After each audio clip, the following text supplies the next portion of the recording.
Seeing all of you really makes me happy. It makes me happy because where you are is where I have been, where I sat. And what makes me happy is knowing that you're going to be able to do this as long as you're honest with yourselves.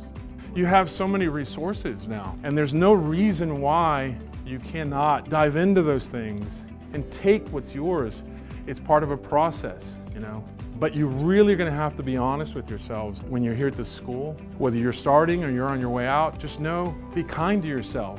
If you can, remember that you have a legacy, how you hold yourself, how you are an artist, what you think, what you believe, but let that manifest itself through your artistry. That's what we're going to be judged on. Not all this crap we're texting or photo. No, it's how you affect one another. And that's what you are as artists.